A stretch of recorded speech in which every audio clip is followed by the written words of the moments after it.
And there comes the champion, entering the ring for his 37th professional fight. 9-0 so far in heavyweight championship fights. A victory tonight would tie him with Joe Frazier for 5th on the all-time list in that category.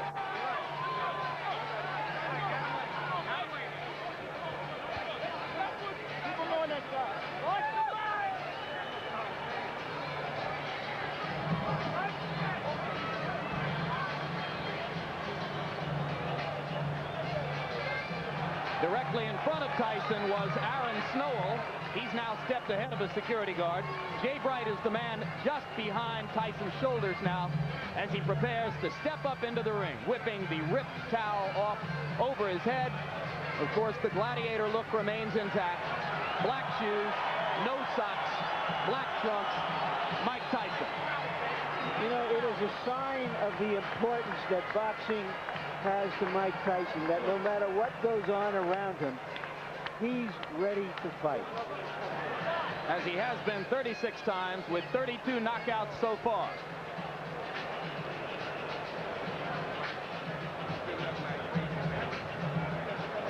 Quickly now, and focusing on the beginnings of Carl Williams' strategy, which has to be the left jab, Ray Leonard's tip of the night. Well, the left jab speaks for itself. That's the key punch for Carl Williams, to keep that left jab in Tyson's face, keep him off balance, but most importantly, snap it and not bring it down too fast, because what's going to happen, Tyson should counter that left jab. Now, once the fight becomes an inside fight, in fact, I believe that's going to be the case because Tyson's styles get inside, their right uppercut. That punch may accommodate Tyson's style, but in doing so, Williams better keep both hands up because Tyson throws an onslaught of punches each and every time, each and every opportunity. Now, Jim, this is my favorite combination. I call it the Tyson combo. It's a right hand to the liver section, then to the chin. And most of the time, the Tyson catches his opponents with this particular punch, it's over. Here we see him, a good shot of it, right up to the chin. If Williams get against the corner or the ropes, look for this particular combination to take place.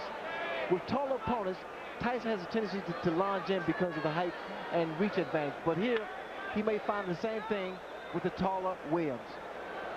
Tail of the tape, and you can see the big disparity in reach. Carl Williams with a 14-inch advantage there at 219.25 for Tyson and 218 for Williams.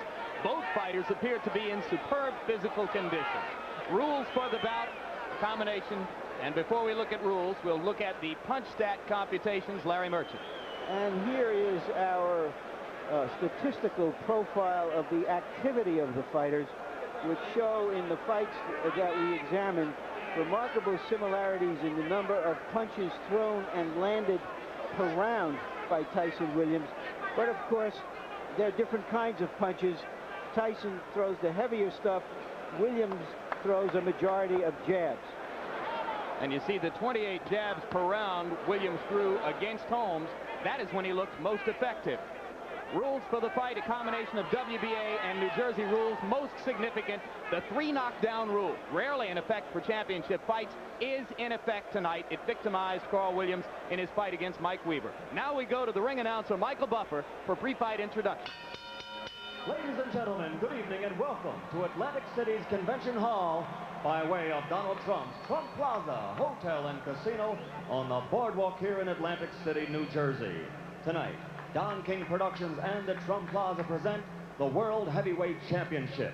This bout is approved and sanctioned by the New Jersey State Athletic Control Board, Larry Hazard Sr., Commissioner, Deputy Commissioner Lawrence Wallace, and the chairman is Jerry Gormley. The bout is governed by the rules and regulations of the World Boxing Association, represented by Dr. Elias Cordova and James J. Biggs. It is also sanctioned by the International Boxing Federation, President Robert W. Lee, and the World Boxing Council, President Jose Suleiman. The 3 judges selected by the New Jersey State Athletic Control Board for this bout are Rocky Castellani, Chuck Giampa, and Richard F. Murray. Chief physician at ringside, Dr. Frank B. Doggett. Also in attendance, Dr. Eric Wormser and Dr. Charles Wilson. The timekeeper for the bout is Roosevelt Gilbert, and counting for the knockdown seconds, Steve Smoger. And now, before we get started, I would like to introduce the gentleman in the ring at this time, a man who's responsible for bringing over 20 championship bouts to Atlantic City over the last 2 years. In addition to being the world's most famous entrepreneur, he is a best-selling author and our host this evening, Mr. Donald Trump.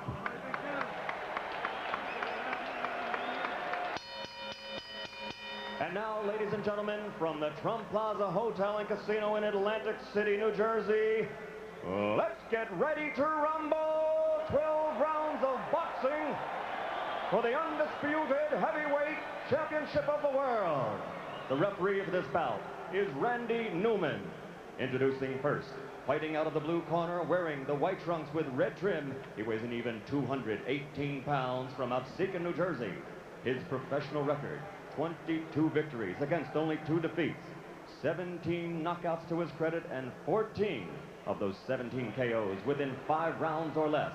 Ladies and gentlemen, the #1 heavyweight challenger in the world today, Carl the Truth Williams.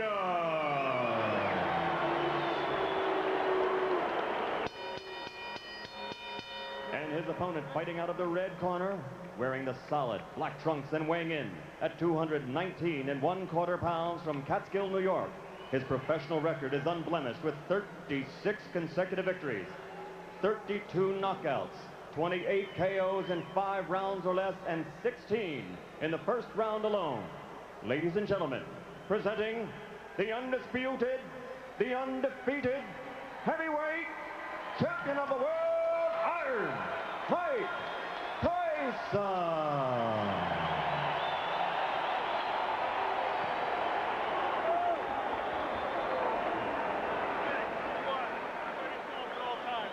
Number 2, obey my commands. I'll shake hands and come out of the bell. Keep in mind that Mike Williams has a tendency to get hit by left hooks. Carl Williams, excuse me. I can think of better tendencies that a fighter should have who's going out to face Mike Tyson. Indeed, Carl Williams has been floored 7 times in his career. Twice by James Quick Tillis, twice by Jesse Ferguson, 3 times by Mike Weaver, and in every instance, the decisive blow was a left hook. The people in Williams' corner are sincerely worried about what he does in the first 30 seconds against the Tyson onslaught. And it would appear that the strategy to begin with is to hold, and referee Randy Newman says, we're not going to start that way. This is somewhat of a reunion here because both men are just throwing punches. In fact, Williams here has selected to fight Tyson inside. He claimed the other day that if Tyson throws any unnecessary punches, illegal punches, he will accommodate him and throw the same punches back. Well, Frank Bruno felt the sting of Tyson's elbow several times, as other opponents have complained that they have felt it as well.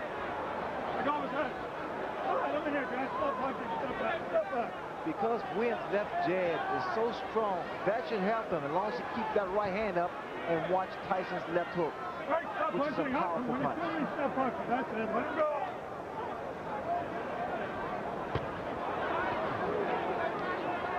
All right, that's it. I'm here. Let him go. Get back.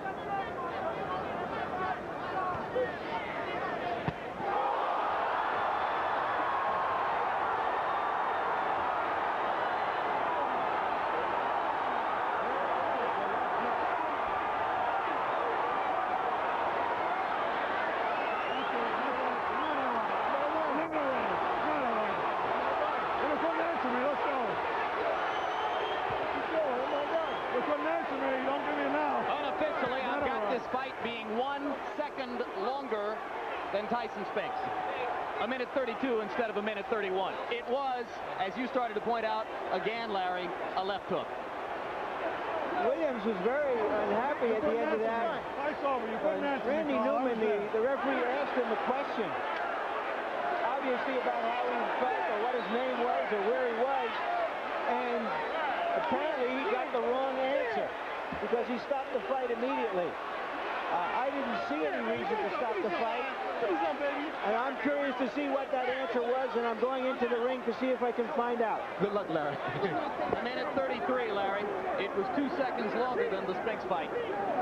The unofficial demarcation of the knockout comes at 1:33 of the first round. And you can see a disgusted Carl Williams who thinks that he should have been allowed to continue. And Ray, I've got to agree with Larry. It was a fairly peremptory stoppage. Well, the way I judge it, because he appeared to be okay, but then again, the referee is closer to the pitcher than we are. What was that question likely to be? Where are you? What day is this? And here we see the left hook that put Williams down. Williams had dropped that right hand, and I indicated earlier that the jab will be the key, but in throwing the left jab, he must also keep that right hand up and power. There's that left hook. And you saw Mike pivot upward with both feet planted and turn the hips into the punch. This is where the power comes from. The reason people fear Mike Tyson because he's one of the few, if not the only man, that can knock you out in the heavyweight division with one punch.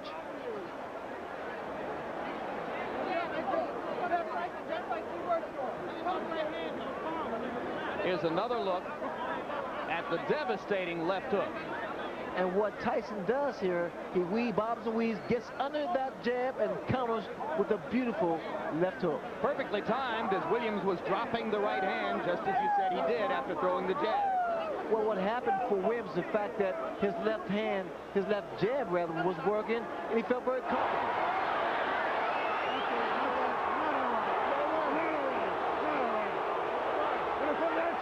That was a look back at the conversation between Randy Newman and Carl Williams, which led to the stoppage.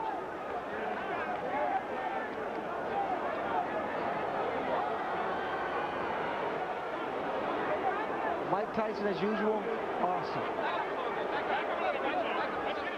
I'm reminded of a night in the Meadowlands in New Jersey when a referee stopped a bout between Mike Rossman and Victor Galindez. After a similar conversation, Rossman, the victim of the knockout, he chased the ref across the ring yelling, "What was the right answer?"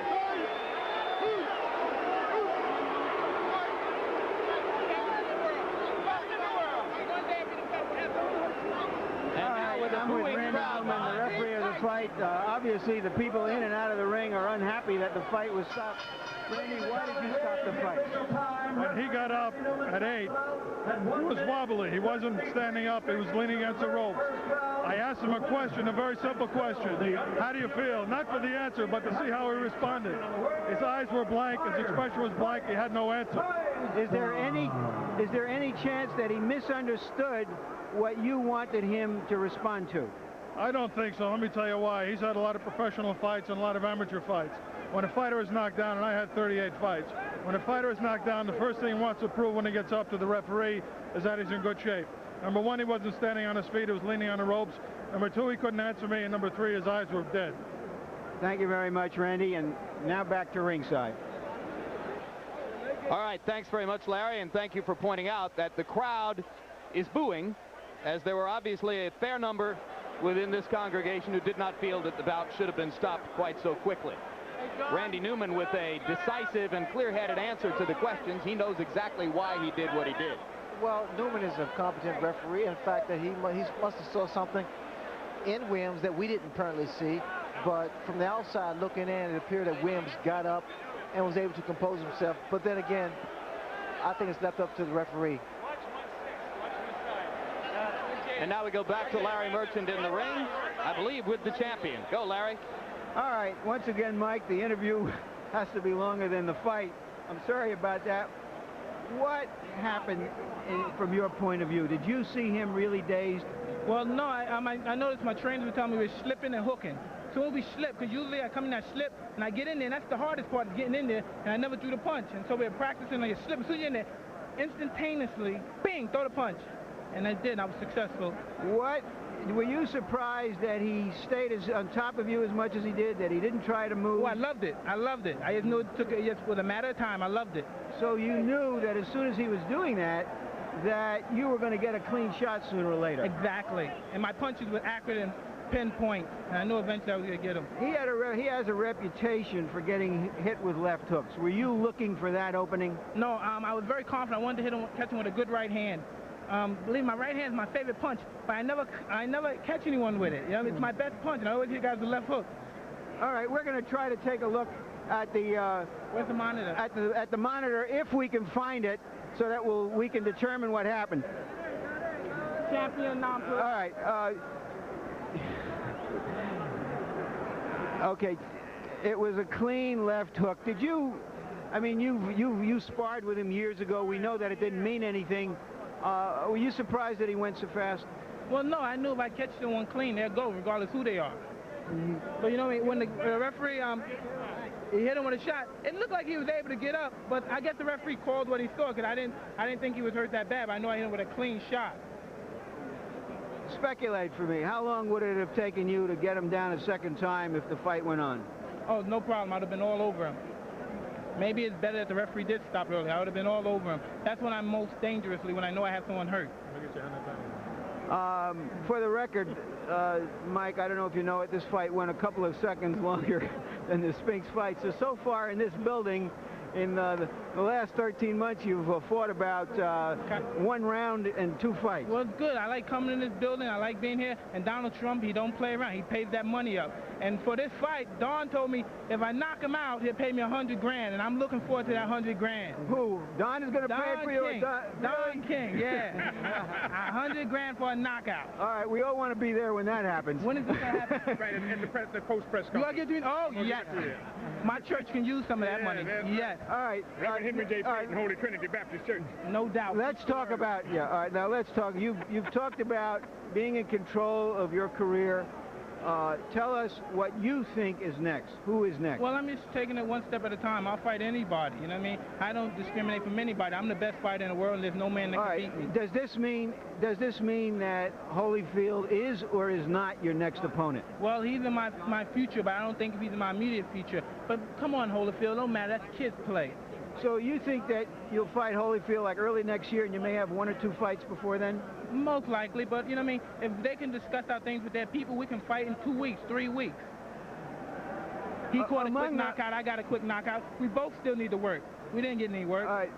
Jose Ribalta was one of the fighters being considered for your next opponent, and he had a dreadful outing in a preliminary tonight. Did that eliminate him? Well, it looks kind of dreary for him, but you never know. If he have a couple more fights and he cleans up his act, he's always a good prospect. What about Douglas, who looked a little better, if not great, in another preliminary? He's been mentioned as a possible opponent. I take all comers. I don't duck any man. Can we assume that Michael Dokes is one of the prospects? All comers.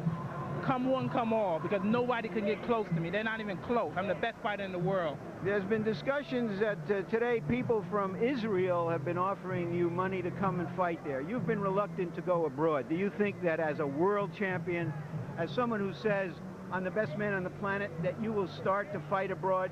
Well, eventually we'll do that, you know what I mean? But like you said, I'm not in a hurry to leave my country, you know what I mean? I love my country. I'm not in a hurry to leave anywhere. But you know what I mean? If things are right, I'll fight anyone, in any place, in their backyard. How would you describe right now, you've got a lot of things past you, you've always been able to focus on fighting no matter what the other stuff has gone on in your life. Are you as content as you can be now with the situation that you have? I want to fight, fight, fight, and destruct the world, because I'm the best fighter in the world. Thank you very much, Larry. Thank you. Jim? All right, Larry. Thank you, Mike Tyson. Thank you, Larry. And here is the man the boxing public waits to see Mike Tyson fight, a man who 6 days ago knocked out a pretender from Brazil named Adilson Rodriguez in 2 rounds, and now waits to see when his turn is coming. Evander Holyfield, first things first. How did Mike look to you tonight? He was impressive. He hit the guy with a good left hook, took him out. He did a job well done. Would you have thought that he could knock Carl Williams out in 1 minute and 33 seconds? Well, you know, I felt that, you know, anybody could knock anybody out with a clean shot as well as he delivered. He delivered a good shot right on the button, got him out of there. In his interview with Larry Merchant, Mike acknowledged that you are not likely to be next on his list. He did not say for sure whether he would fight Jose Ribalta or Buster Douglas or Michael Dokes or any of the other names which are being bandied about, but he seemed to make it pretty clear that he's not going to fight you next. Are you getting impatient? No, I'm not getting impatient. My time is coming, and I will be ready when my time comes. When will you fight again? Well, it's all depending on how long is the wait. If the wait is 6 months or so, then I would take a fight in October. All right, so Evander Holyfield looks forward to a fight in October. Ray Leonard, your judgment of how long the public is willing to wait, and what does tonight's 90-second knockout do to the expectations regarding Tyson Holyfield? Well, what happens, it creates more and more of an aura and a persona for Mike Tyson, because what's going to happen now is the intrigue is whether or not Evander Holyfield can deal with the Mike Tyson. As far as he's concerned, he can deal with him. Is there any other fighter in the division who could pose a real test to Mike other than Evander Holyfield? I think it's a matter of economics and credibility, and Holyfield has that credibility.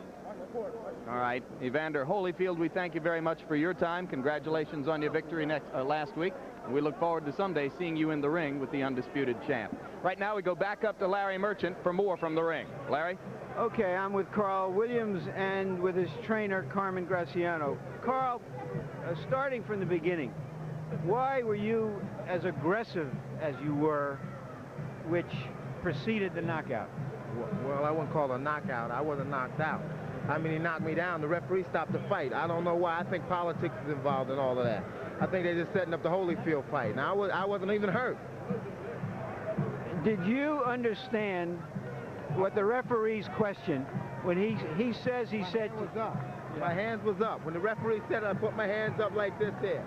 I was ready to go. He just said, you know, I don't know. You know, I don't know what the hell happened. All right, you've been knocked down a number of times in your career, and every single time you've gotten up, and in some occasions you've fought better. From your experience, shouldn't you have assured the referee, look, I'm okay, let's go? Well, I think it was an inexperienced referee. This was his first championship fight. When he seen me down the first time, obviously he just said, okay, it's over. He said, I think he said something to the effect of, you all right, are you all right? So I immediately put my hands up, and what happened? He stopped the fight. I don't know what's going on. I know it's political, because I wasn't hurt. I've been down many a times. I've been down 2 or 3 times in a fight and have gotten up and knocked the opponent out. So I know it was political. I'm not even hurt. You know, I feel bad for not even doing anything. I didn't even really, you know, I didn't even get a chance to show my stuff. Talking about showing your stuff, explain to us why you felt it was necessary to go to Mike Tyson. He says that when he saw you coming to him and fighting him that way, he was elated. Well, it wasn't that. It wasn't the fact that I was just coming to him. I didn't feel that I should lay back. You see, with Mike, you have to show Mike that you're not going anywhere. You know what I mean? Okay, he caught me with a good shot. Okay, fine, no problem. I've been caught with good punches before. That's not the problem. And I've been down before. I've been there before. So why did the referee just prematurely stop the fight like that? I've been in that predicament before and have got up and knocked people out and have won. You know? Carl, you've stated your case eloquently. Thank you. Now back to ringside.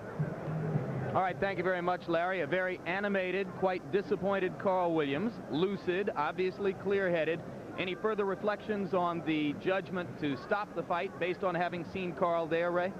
Well, again, now he seems to be pretty clear-headed, and he